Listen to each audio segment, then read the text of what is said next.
Que s'est-il passé au cœur de New York il y a 23 ans, jour pour jour? Pourquoi la tour numéro 7 s'est-elle effondrée? Pourquoi n'avons-nous pas d'images de l'avion qui a percuté le Pentagone? Et surtout, comment Ben Laden, un ancien agent de la CIA, a-t-il pu organiser une telle attaque depuis sa grotte afghane? Bonjour à tous et à toutes et bienvenue dans cette nouvelle émission. Non mais Johan, on fait pas ça, on est sur Actu Réfractaire, là on parle d'actualité, c'est sérieux. Allez, zouf. Bonjour, nous sommes le 11 septembre 2024 et vous êtes sur Actu Réfractaire, votre quotidienne d'information critique et fiable. Allez, c'est parti.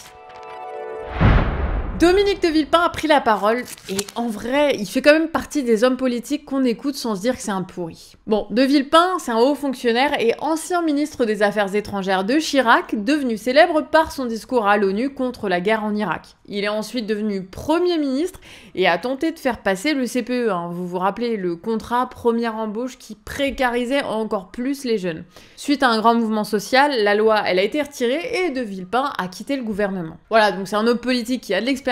Et hier, sur LCI, il a commenté la situation politique française. Il a commencé par évoquer Michel Barnier et a fait des compliments. Je pense que c'est un homme de qualité. C'est un homme de compétence. Il a une expérience locale et une expérience nationale. Et il a aussi l'expérience de la négociation.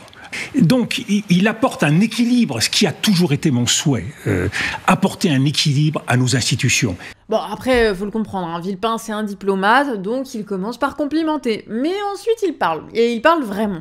Si Matignon est dirigé par un collaborateur du président de la République, il n'enrichit pas la vie politique.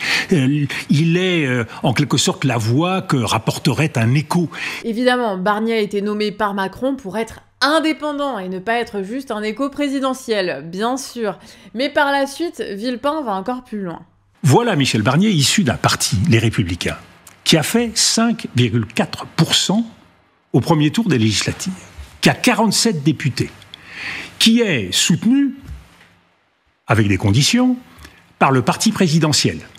Parti présidentiel qui a été rejeté et battu par les Français. Et il est soutenu, là encore avec beaucoup de bémols, et sous surveillance du Rassemblement national, qui a été rejeté par les 2/3 des Français au second tour des législatives, même si cela a été la première force au premier tour.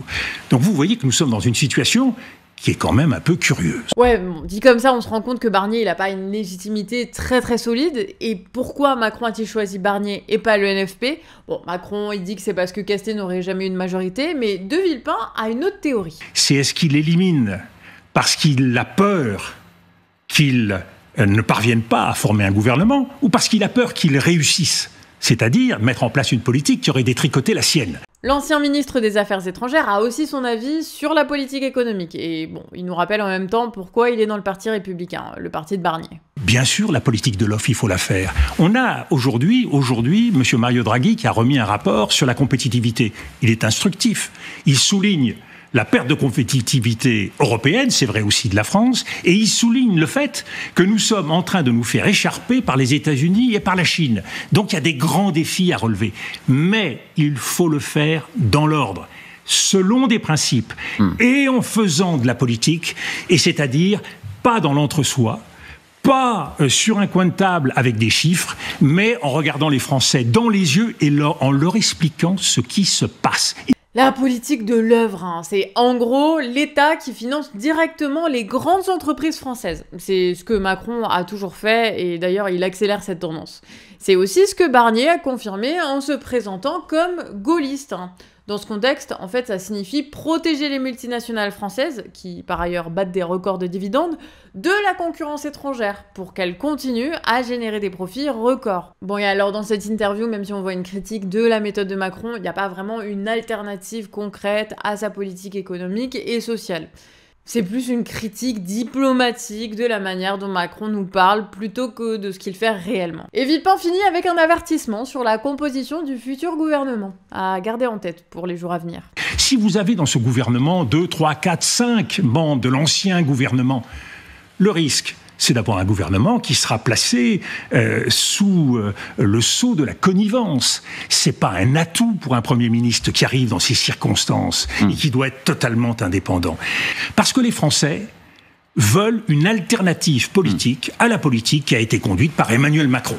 Et si d'une façon déguisée, ceux qui ont gouverné reviennent par la fenêtre, je crois qu'alors le malentendu risque d'être extrêmement fort. Bon, et toi, t'en penses quoi des interventions de Villepin? Dis-le nous en commentaire.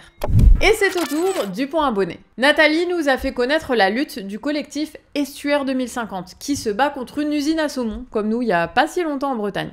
Si vous étiez sur Canard Réfractaire à l'époque, vous savez. Estuaire 2050 dénonce les risques environnementaux liés à ce projet de 275 millions d'euros financé par un fonds d'investissement spéculatif singapourien basé à Abu Dhabi. Rien que ça. Selon Estuaire 2050, l'élevage industriel de saumon pourrait nuire à la biodiversité locale et entraîner de graves risques de pollution.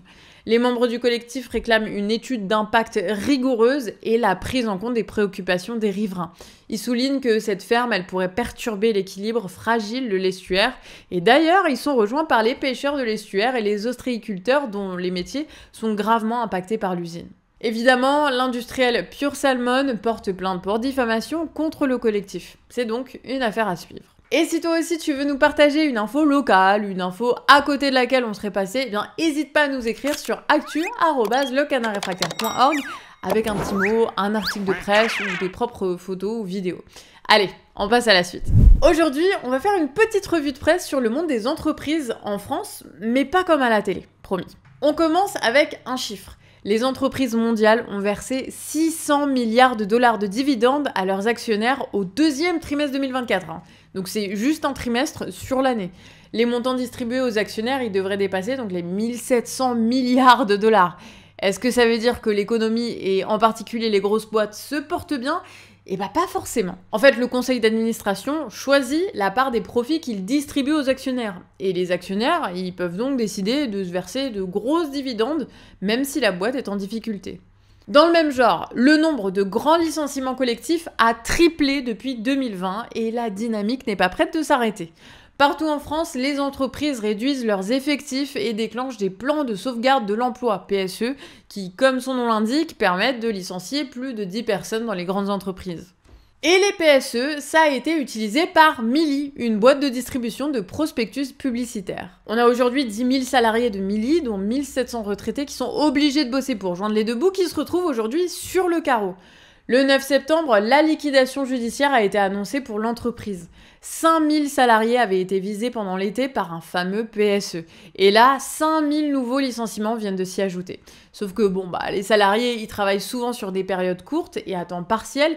C'est donc difficile de s'organiser en syndicat contre les décisions des patrons.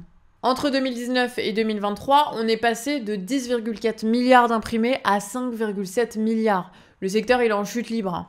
La Poste, principal concurrent de Milly, a fait le choix de migrer 5500 salariés de la distribution publicitaire vers la maison mère.